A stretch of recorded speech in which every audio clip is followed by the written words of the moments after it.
How's everyone doing today? Good. All right, all right. Welcome to Hi NY.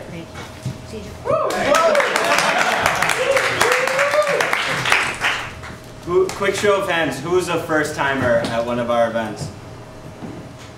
Okay, awesome, awesome. Thanks for joining us, guys. So tonight's all about hemp. I'm wondering who's here for more of the business, investment side of things? Just a quick show of hands. Okay. Who's here more for activism and the environment? Okay. And who's here because they heard there was free chocolate? It's okay, my feelings won't get hurt. And who's never used cannabis or is not a regular user? Yeah. Okay, alright. Right, got it. So it's our people in here. Okay, just wondering. Alright, so here's my promise to you guys today. Or actually no, sorry, before that. Who doesn't know anything about hemp or is pretty new to hemp? Really? Just two? Alright, who's three? Yeah, right. Who's pretty well versed or considers himself well versed? Data, yeah. And who's an expert? Okay, so none of you guys voted. Great, thanks. I appreciate it. Well, here's my promise to you. In the next hour, you're gonna learn more about hemp than probably 80% of our country knows. So it's gonna be a lot of info, and I'm hoping it'll be somewhat life-changing for the better. I want three things to happen tonight for you guys. The first is I want to piss all of you off. I want you to be mad when you learn about this plant, its power, its history, the fact that it's illegal and considered a Schedule I narcotic even though it has zero psychoactive potential. And you know, there's lots of... Here's my other question. Alright. Number two. Let him work, it's fine. Number two, I want you guys to get inspired because the laws are changing and they're changing quickly and we're past the tipping point, and I think hemp is going to drive the cannabis revolution forward and it's going to change the world, and tonight you'll learn a little about the potential for hemp to do so. It's one of the most powerful sources of plant-based nutrition in the world. It's so in 1938, there's lots of hemp fun facts. Here's one of them. Popular Mechanics magazine did an article in 1938 that called hemp the new billion-dollar crop. 1938. If you adjust that for inflation in 2015 dollars, that's about $16 trillion. See it, Dan. $16 trillion. That same article said that you can make about 25,000 different products out of industrial hemp. Do you guys know any other product that's that powerful, that flexible, and with that much economic opportunity behind it? Anyone? No. Okay. Another fun fact. Oh, can someone buzz? One of our speakers is outside. We should let her in. Other fun fact, hemp used to be illegal not to grow in America. There was a time when you could pay taxes with hemp. There was a time when you got in a lot of trouble if you didn't grow hemp. So just keep that in mind. The speakers will get into more detail about that. So the third thing I want to happen tonight is I want you guys to meet awesome people. I want you to make new friends. If you haven't already done so, take a moment, introduce yourself to whoever's next to you, shake hands, exchange pleasantries, shoot a smile across the room, whatever it is. Good? We're good? Okay, awesome. And then, alright. Alright, before we get started, everyone do me a really quick favor. If you have a smartphone, get involved in the conversation. We have like 800 followers on Twitter. It's @HiNY_. The hashtag for tonight is HempTech, one word, HempTech. So if something catches your ear, if something astounds you, if you have a musing or a thought you want to share with the world, put it out there on the Twitterverse. And then as soon as you do that, silence your cell phones. Don't be like that guy. With that said, our first speaker was set to be Susie Cody. Is she in here, Susie? Oh, perfect timing. Awesome. Susie runs the NY Hemp Industries Association. She does a lot of work to get the hemp laws written in a responsible way and changed in a way that actually serves society. She's going to come in and tell us a little about the current state of the laws, where things are going, and how you guys can help if you're so inclined. So I'm just speaking slowly to buy Susie some time to get up here. But, oh my God. But yeah, it's gonna be wonderful learning, and I hope that this section in particular will really piss you off when you realize that, you know, humans have been growing hemp for about 10,000 years. It's one of the earliest agricultural products we know of, and you know, humanity probably wouldn't exist without hemp. Like, we probably wouldn't have survived this far as human beings without hemp. Now, if you don't believe me, ask one of the many experts who raised their hands and said they know a bunch about hemp. But don't take it from me. I'm going to take it from Susie. And Susie, you all good?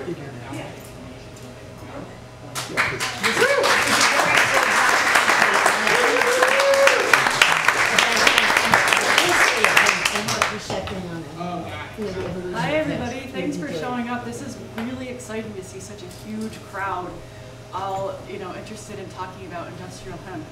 And because I haven't seen crowds like this up near Syracuse. I just came in from Syracuse, and I'm really honored to be able to come and talk to you. I just want to talk a little bit about hemp. I'm sure you all know the basics, but what I'm doing is I'm working with the Hemp Industries Association. I'm running the New York chapter. I've been doing it since October, and basically what our mission is we are working to get the laws changed in favor of the population. You know, we don't want the law to stay that we're only researching it at the school level. We are working to get it so that everybody can grow it, because I mean, we all know that there's no reason why we shouldn't be allowed to grow it.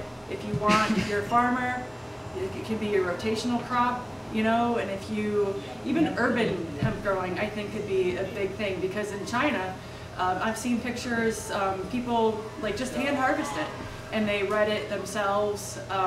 The exact process, I'm not really sure. They might have to put it in some sort of brine, but hopefully, you know, I think that the ingenuity in worldwide, we can figure out how to get hemp processed in a much cleaner and you know, easier way, because that's one of the hold-ups in the hemp industry is the processing of it, because the equipment to get it processed is pretty expensive.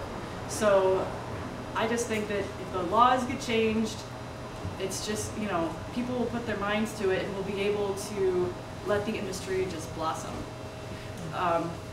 Another thing I'd like to talk about is Hemp History Week, and that is a campaign to just raise the awareness. And so in the last, I think they started in 2009 or 10, the last 5 or so years, I think their campaign has really done a really wonderful thing to raise the awareness about hemp. So if you just go to hemphistoryweek.com, there will probably be events. I know there's going to be at least one event in New York City, probably more. So that would be a great thing for you guys to check out. What I have is the information about the law, and I'll leave this here. This is S-134, but it's also similar to, I think it's 525. And what I will also leave here is two copies of this, which is a letter to the senators, so we'll send one to each senator. and then you just fill it out and copy, just fill out and put your name there twice. So that will be that one. If you want to read this, it's up here. So basically what this is saying is they want to take hemp off of the Schedule 1, and they want to change the definition of marijuana to exclude hemp from it. So we can just freely grow it, and you're not going to be, even if the state law is changed, you're not going to be in trouble federally. So that's the idea of that law. And so I've got both of those here. I've also got some information about Hemp History Week. I'll leave some of that here.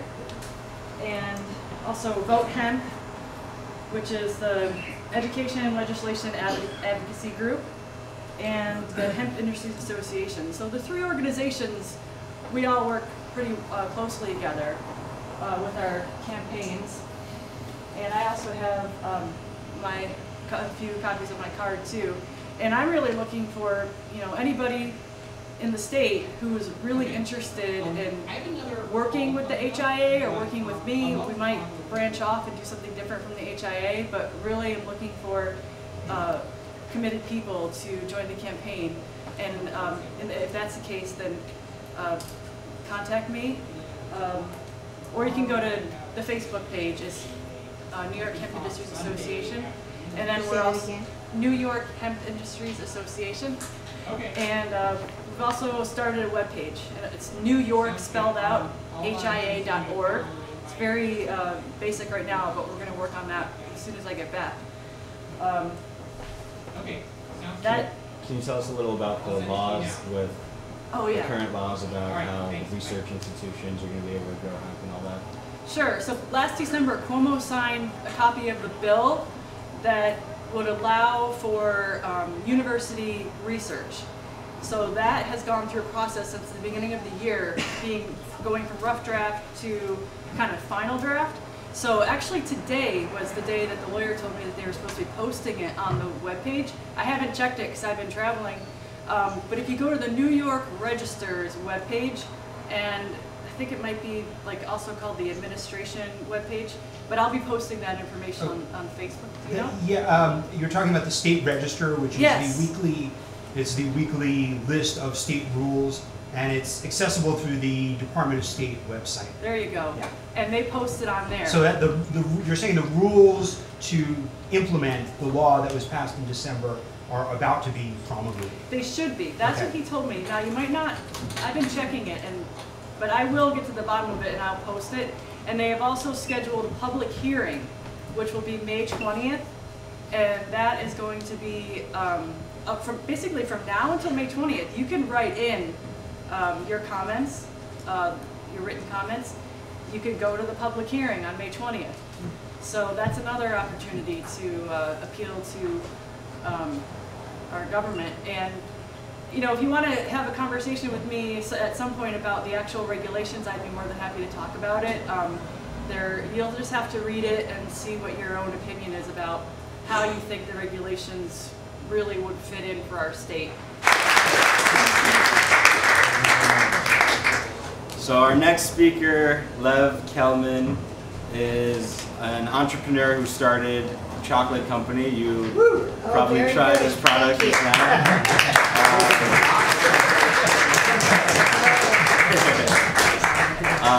The chocolates have hemp seeds in them, which are one of the best sources of plant-based nutrition. Lev will tell you all about it. Without further ado, Thank you.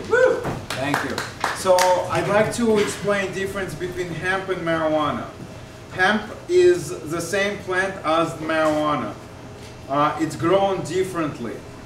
Hemp is, if you just put the seeds in the soil, they'll grow. There's male, female, they pollinate each other. It's fine. So marijuana is actually a sexually frustrated female plant. The more it's sexually frustrated, the more THC it produces. That's the difference. Now, I started Brooklyn Dark about 3 years ago. We started selling about 3 years ago. So Brooklyn Dark is organic, vegan, gluten, soy, nut-free hemp chocolates. Okay? We're not just chocolates, we're hemp chocolates. I think we're starting new category in chocolate business. We have 5 flavors. It's classic hemp, which is plain. Open sesame has sesame seeds. Orange silk has dry cranberry, sunflower seeds, and orange zest. Pop Star is organic, non-GMO popcorn and sea salt. And Moroccan spice, a little spicy. Now, why do I put hemp in chocolate? Hemp has omega-3, omega-6, and omega-9 in perfect balance for human digestion. For vegans and vegetarians, we cannot get it from fruits and vegetables. We have to have seeds or nuts. So I'm saying Brooklyn Dark is one of the sources for vegans and vegetarians. Now for regular people, essential fatty acids, we don't produce them. We need to get it from somewhere. Again, Brooklyn Dark is one of the sources. For ladies, during that special time, you need essential fatty acids. First product when I come out on the market, it was PMS Help.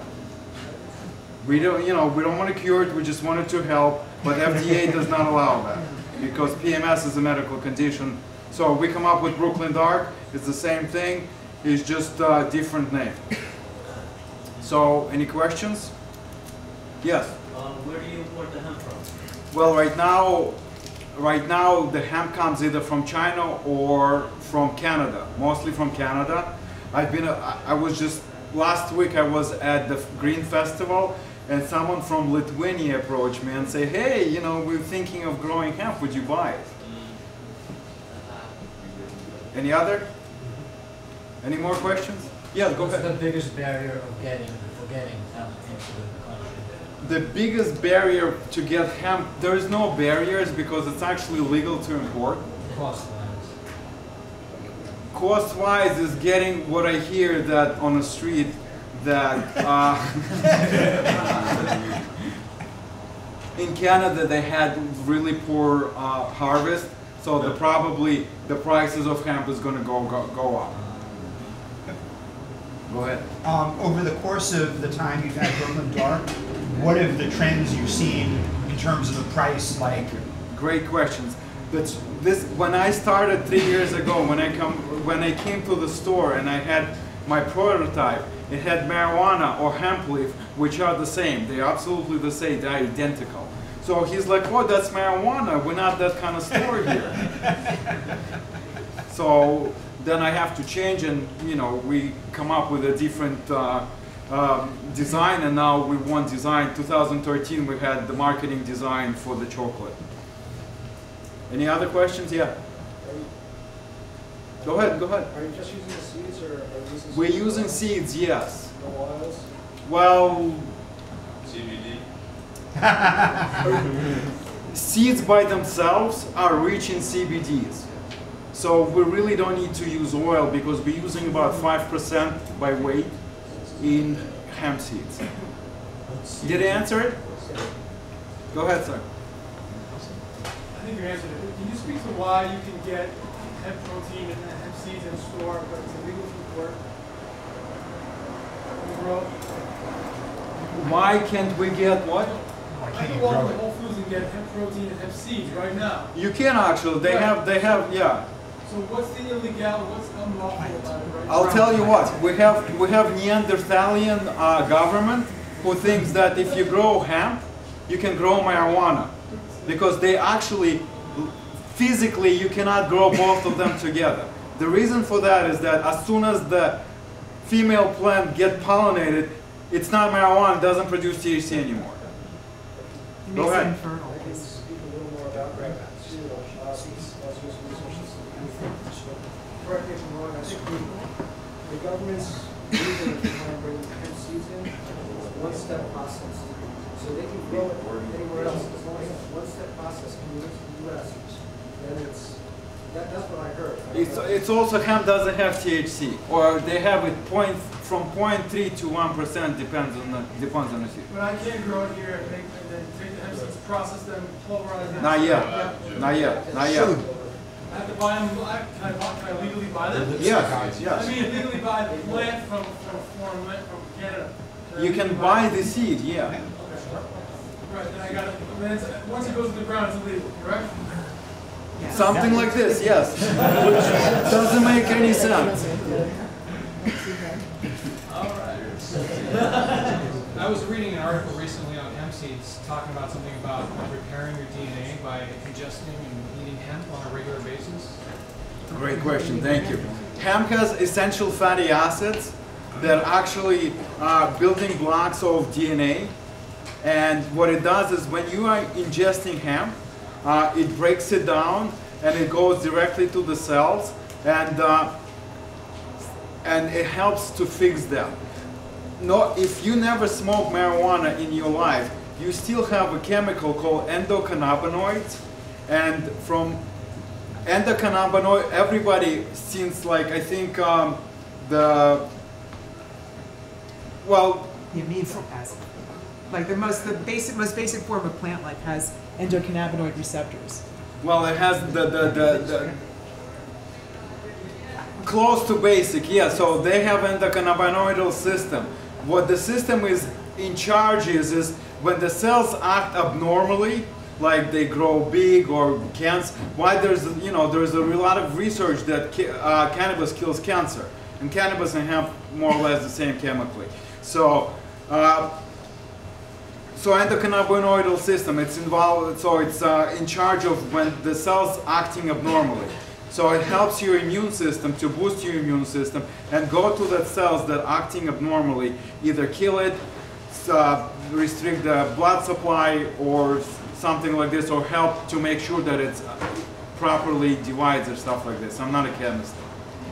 Did you decide to use hemp seed rather than infused oil because it's more bioavailable? Hemp, well, there is few reasons. When I was on the market 3 years ago, there was not vast availability of hemp. Okay, now it's much more prevalent, it's much more easy to get, it's less restriction. When I started the company, there was no way for me to get hemp easily. So, unless it was in the seed form. And from my research and my understanding is that seed actually a better form for me, for chocolate. And this is the reason for that, is that hemp has a lot of fiber, so it slows down your sugar metabolism. So you don't get like, high in sugar and then crash. Here it's like you steadily, it gives you energy steadily. Go ahead. Are you planning on expanding your product line to other things other than I'm thinking about, I have plenty of ideas, I'm about ideas. Its execution is the hardest thing. Also, it's not easy to get to the stores because again, it's still marijuana, there's 80%, like Mike said, 80% of America thinking hemp and marijuana is the same thing. Go ahead. Why did you decide to start in this business? What drove you to this business? To the chocolate? To the hemp and chocolate. Well, I love chocolate. Everybody loves chocolate. I can connect with a lot of people who love the chocolate. And at that time when I came in, there was no hemp chocolates on the market, so I was first. He's got a culinary background. Are there, to your knowledge, are there any psychoactive hemp chocolates out there on the market? Is that something in Colorado, for sure, for sure. Any hemp both ways. Any place where they have legalized edibles, there is a chocolate company that produces edibles from either oils or hash or whatever. There's also in Morocco there is a long tradition of eating hash. And the way they do it is, it's called majoun. Majoun, yeah. So what they do is they boil hash in butter and mix it with nuts and dates. And they serve it first thing at the wedding. Any other questions for that? That was good. And you didn't mention one thing. Oh. It tastes great. Delicious. You guys have it? It's amazing. BrooklynDark.com.